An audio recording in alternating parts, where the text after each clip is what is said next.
Okey, apa makna raya untuk kita orang? Public holiday. Raya adalah makan sedap. Kuih raya. Duit raya. Raya memercun pop pop pop. Macam kita sibuk sahur. Astagfirullahaladzim. Raya popong laki yang semar.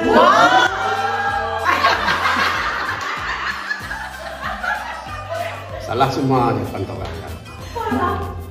Hari raya tu adalah satu hadiah daripada Allah, Tuhan Allah kepada umat Islam. Bukan saja sebagai ganjaran kemenangan kesabaran fizikal, tetapi juga kemenangan menjinakkan hawa nafsu semasa bulan Ramadan secara spiritual. Itu yang sebenarnya.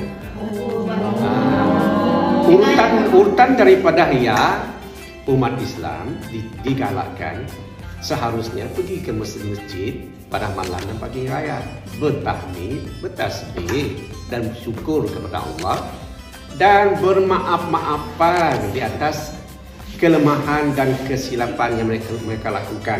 Okey. Selain itu dituntut jugalah untuk umat Islam meraih, menziarah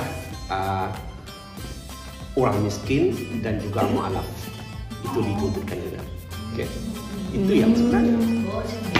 Okey, maka dengan itu perayaan seperti hari raya yang kita akan sambut tu ya, dan jadikannya sebagai momentum untuk memberi peluang, memberi inspirasi dan jadikan ia sebagai penggalak untuk masa depan yang lebih cerah. Ingat slogan ICAS, Inspiring Minds, Shaping Future.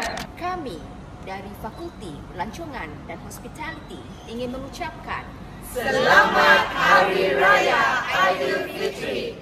Maaf zahir dan batin. FTH Awesome.